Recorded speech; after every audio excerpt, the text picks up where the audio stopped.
everyone. My name is Shola, and welcome to Mission to Inspire. Our special guest is Ross. Hi, Ross. How are you? Hi, Shola. Thank you very much. I'm doing great. How about yourself? Thank you so much for coming on our show today. Ross is a professional journalism. Well, I kind of do a whole bunch of stuff, right? Yeah. Currently, I'm a business development manager for the North Carolina Craft Brewers Guild, which is the trade association representing the craft beer industry in North Carolina. So I kind of work with what we call our brewery members and our allied members who do the equipment and ingredients and everything like that, and try to get them together and try to increase and improve the overall craft beer industry in North Carolina, make it more sustainable and grow. Okay, is that all? I can see you do a lot. I mean, lot of things. I guess going back to my lifetime, I've been in radio, I've been in journalism, exactly. I've been in public service from local, state, and federal governments, tourism, economic development. I've owned my own business or co-owned my own business at one time for a few years. So I've kind of been, and then I write poetry on the side, so to speak. But yeah, I've kind of run a whole range of professions or occupations in my professional life, which they all kind of have built upon one another. At least I've tried to do that in my career. So hopefully that's where it's got me here today. Exactly. So we know now that you are a business development manager. Correct. Then you're also a poet. I am. And luckily, I guess between being in the craft beer industry, it's such a creative industry that I'm able to kind of be creative with what I do at work, but also it kind of blends in with how I be creative in my writing. Right. Thank you so much for that short introduction. But we still need to know you better. So I'm going to ask you 5 that questions. So first one. Careful what you wish for, I don't know. First one. I don't know if you like mountains or you like to go on the beach. Which one would you prefer? I like mountains. I like terrain. I like kind of the hills and kind of wooded areas and things like that. The beaches I've never been a big beach fan. So yeah. So mountains, it kind of reminds me of home growing up in Massachusetts. Right. The mountains, especially in North Carolina, in the western part of the state, reminds me of home a lot. Thank you so much. So are you an early riser or do you like late night? I am an early riser. Much to the chagrin of my wife. Yeah, I guess we balance each other off. She's a night owl and I'm a early riser, so we somehow meet in the middle. That's good. At least someone can wake up in the morning and make breakfast, and someone will not forget dinner. That's right. Exactly. Good point. Hey, see, more balance. That's the way it goes. I do the breakfast side. She does the dinner side. Great. Pen or paper, or pen and paper, or digital writing tools? So I guess I've always been a traditionalist of pen and paper. However, I have to say I've gotten into more of the digital, especially when I have a thought in my brain. I open up my notes in my phone, and I've done better putting in it's been more convenient that when I have a quick thought, I can put it in my digital. Exactly. It's true. Then I go back to pen and paper after that and write it all down and kind of compile it in a little bit more organized way. Yeah. Friction or non-fiction books? I predominantly like non-fiction books, especially kind of political, sort of angled sorts of themes and genres. Favorite season, spring or fall? I think spring, because it always kind of has a feel of renewal. And I'm also a baseball fan. So, that's always it kind of falls in line with the baseball season, rebirth, coming out of winter. Things are getting warmer. Things are, springing up and flowering and everything like that. So yeah, I have to say spring. Spring, rebirth. Okay. Then Christmas or Easter? Don't contradict yourself now. This is a tough one. Honestly, I'm not a big holiday person in general, because I kind of think that you should be getting together with family and friends on an ongoing basis during the year. I'm not, I mean, I guess I really don't have a preference on either side, I have to say. I mean, I guess to be consistent, Easter. just to be consistent, but no, it kind of falls in line with the whole kind of the rebirth and everything's kind of coming back to life, so to speak. So it's gonna be spring/Easter. Yeah. Okay. What about Thanksgiving? I do enjoy Thanksgiving. To me that becoming more of a favorite, because I think it truly is. With I have family and friends living all over the place, so it is kind of that one time of the year where you have time to stop and relax and get together a little bit more, where Easter and Christmas are kind of like that 1-2 day tops, where Thanksgiving you have a 4-day period. You're able to kind of gather, and you can do it over a couple of few days rather than just one day. So I'm becoming more of a fan of Thanksgiving. Thanksgiving. Okay, great. Thank you so much for sharing. We think we know you better now. We know your preference. So good. You allowed me to expose myself. That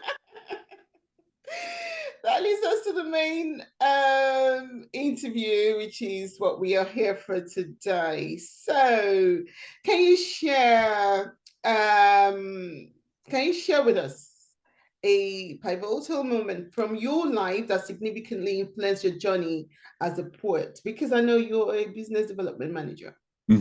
Well, actually, it's a couple of personal things that kind of happened in my life. First, death of my father when I was 12 years old. I'm the youngest of 4 children, and my mother never got remarried. She was a single mother for 4 kids, and she kind of kept things going. But back in high school, when I was 16 years old, really kind of how I got into poetry was I started writing for the school newspaper, and I was a severely bashful kid. And so when I had to go out and interview people, I had a hard time doing it, to the point where I really didn't enjoy it. Then someone, I can't remember how it happened, but someone suggested we do poetry in the school newspaper, and particularly for the Valentine's Day issue. And I just happened to be the one who kind of did that.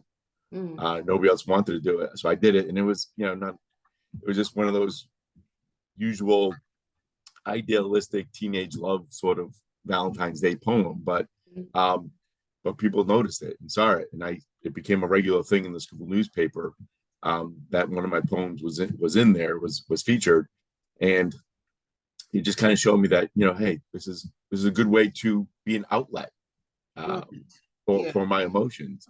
Particularly, I didn't realize, and not a lot of it wasn't published, but particularly coming out of my death of my father, and just kind of what was going on, it helped me cope a little bit more with that. I just saw it as a way to be able to put down my feelings and get them out instead of keeping them all bottled in.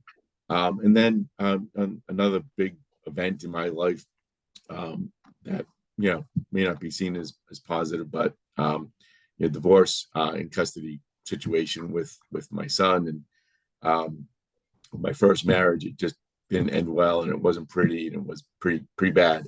But again, I kind of turned to the poetry to be able to process a lot, and also kind of reflect on my behavior.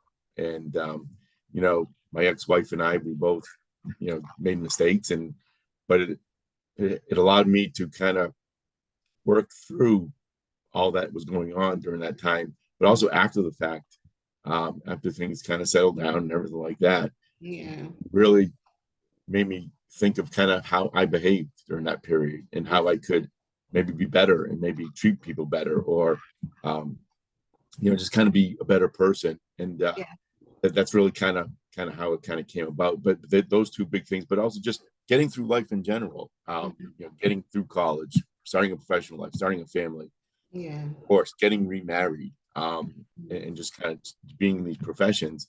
I mean, my book Growth kind of falls all through that, those life experiences.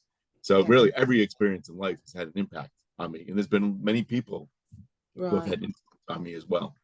Thank you so much for that, for sharing that moment of your life with us. So how do you balance a role as a business development manager for the NC Craft Brewers Guild and your passion for the poetry? How do you balance that? How do you balance the two aspects of your life? Well, it's how do they complement each other? Yeah. I mean, as I alluded to earlier, is that the craft beer industry is full of a lot of creative people who are always trying to innovate, and they really kind of a very inclusive group. So it kind of I kind of they allow for, so like a lot of them are into music, and a lot of them into art, and a lot of them are into science and all this sort of stuff. It's really interesting, the people who have transitioned from certain types of occupations and gone into the craft beer industry to be brewers and whatever, and business owners. It's not your typical industry. It's a very collaborative, cooperative industry.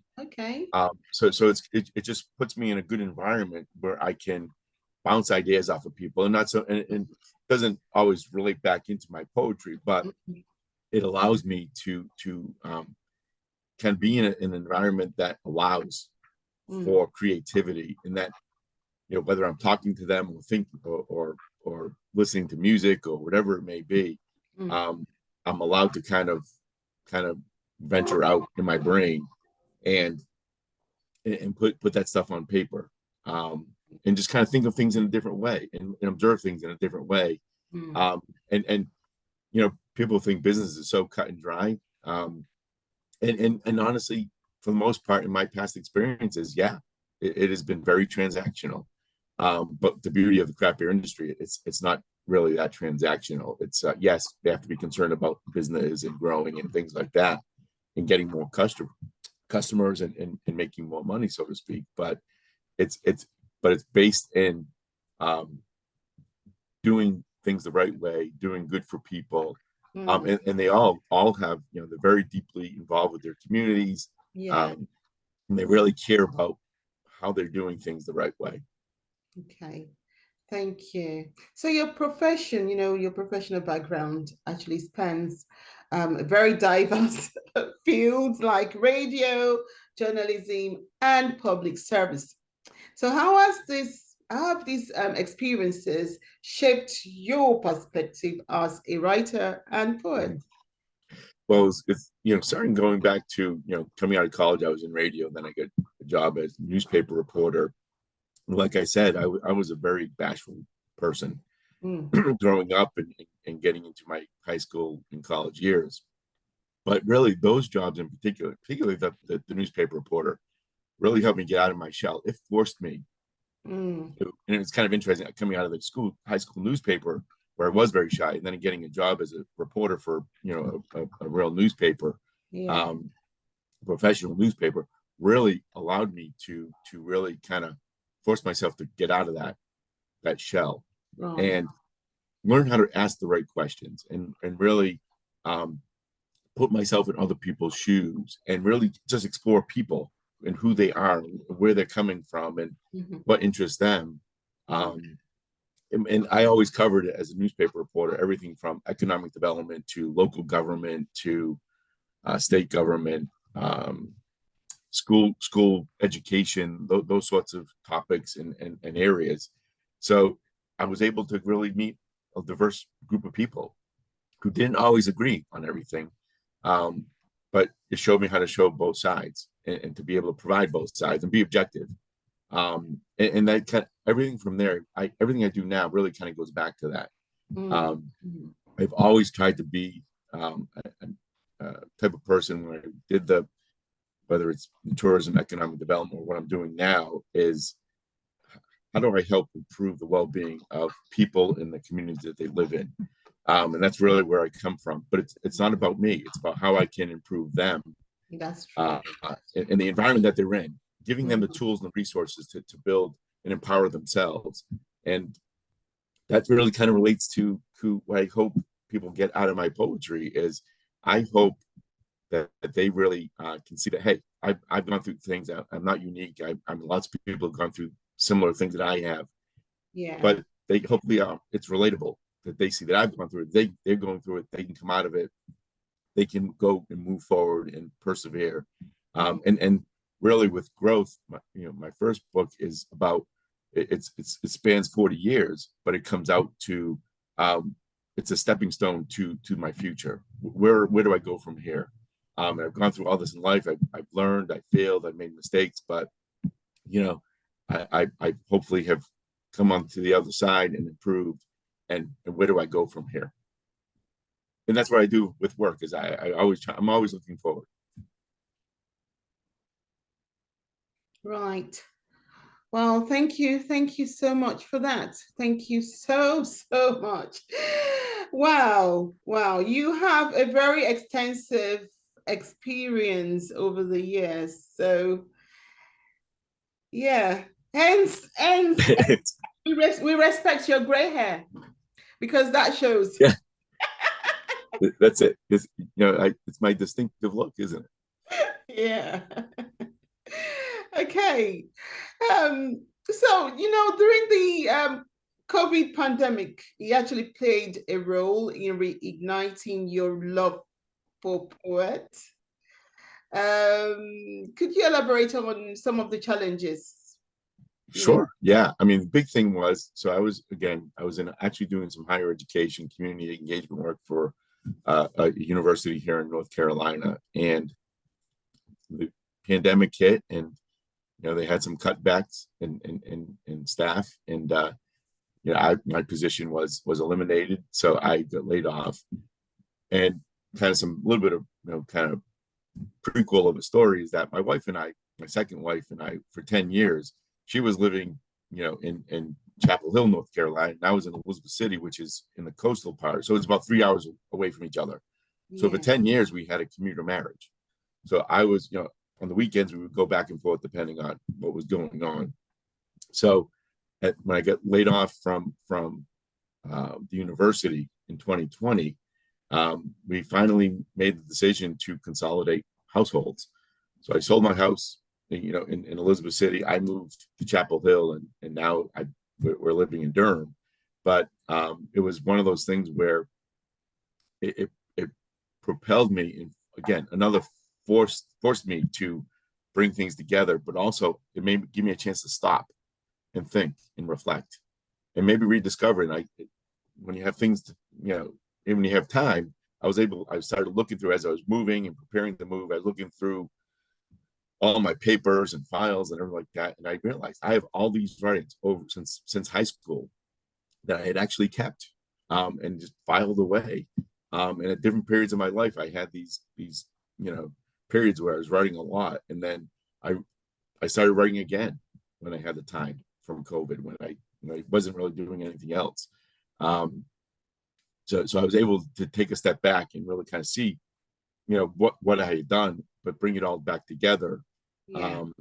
And then I realized, hey, maybe just for my own self, interest and self awareness, put it out there, publish the works. And again, with the message that, I'm just like everybody else. I'm like a lot of people, they see what I've done. Maybe they can use that in a positive way.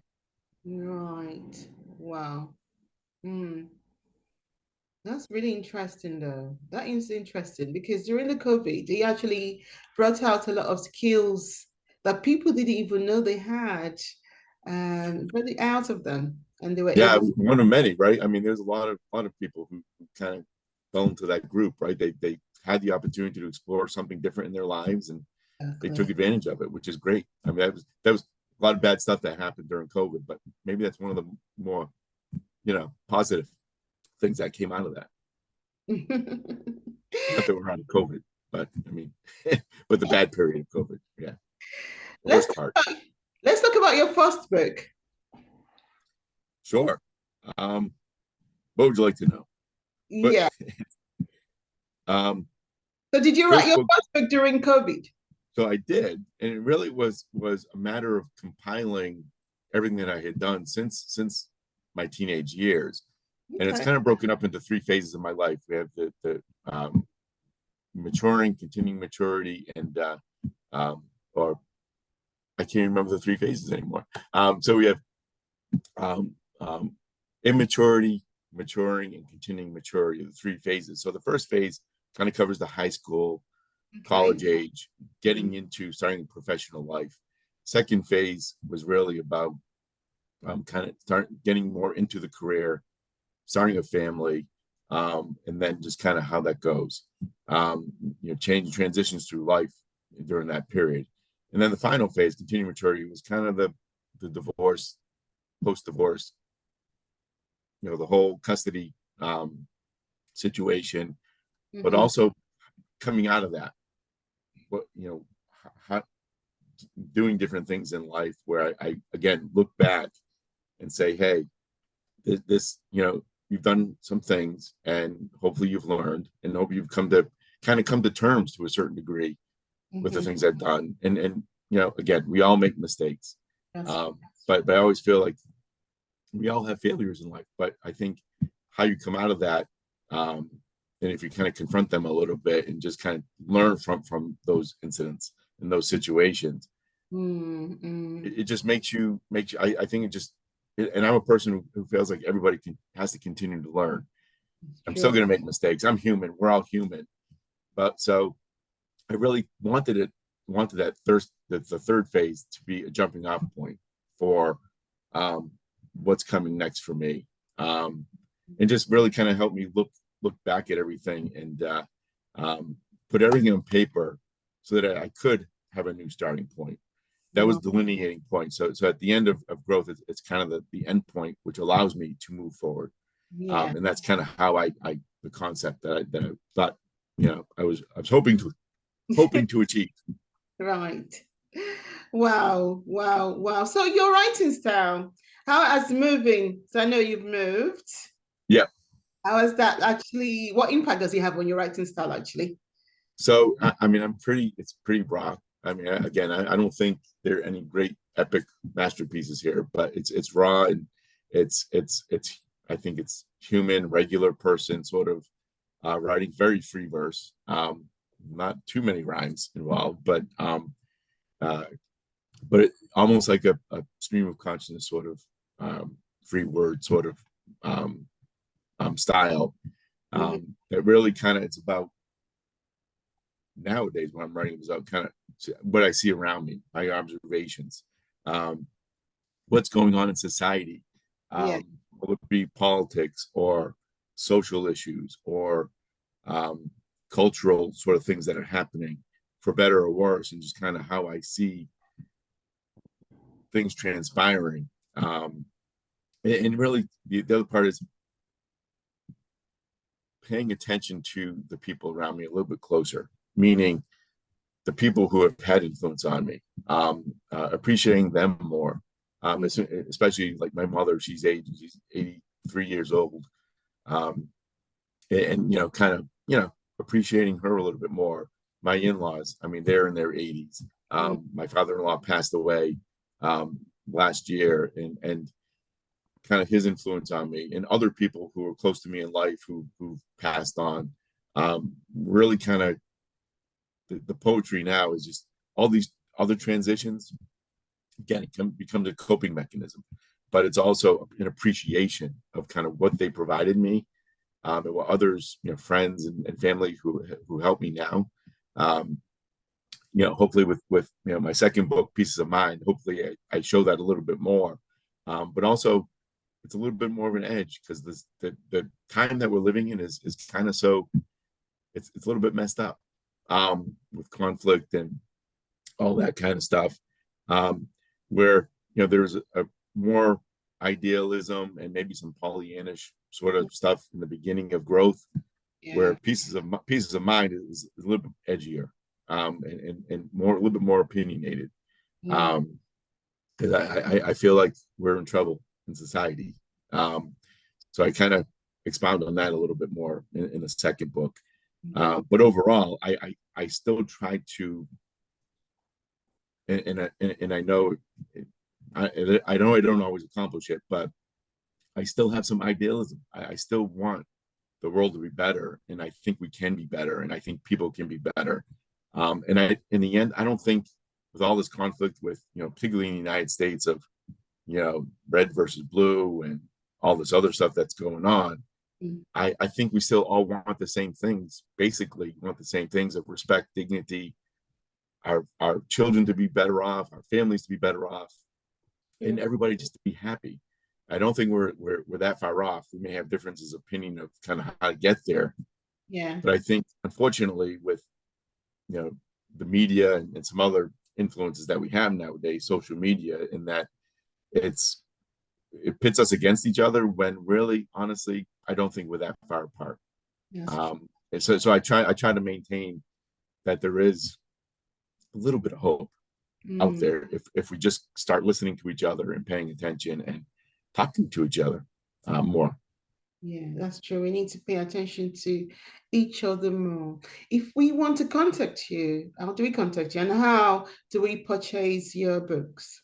Sure. So russhaddad.com is my website. You can get me through there.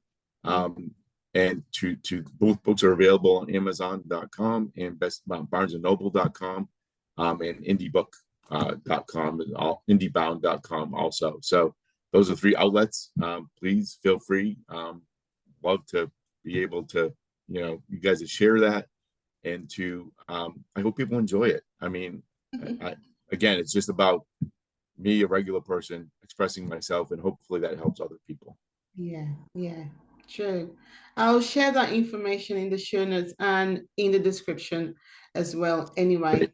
Yeah, thank you so much for joining us today. Is there any inspirational advice that you would like to share with our listeners today? I think just the main thing is just keep on keeping on. I know everybody suffers through troublesome times every once in a while, but just keep supporting one another.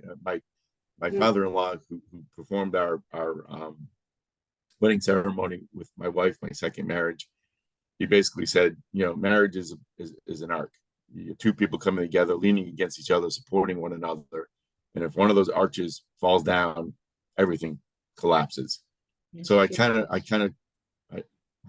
remember that a lot, and that's just not just for marriage. I think you can take that beyond a lot of relationships, and into a lot of relationships where I think we just need to support each other more and more, and be present with everyone. So that's just, we're all arches, let's put it that way.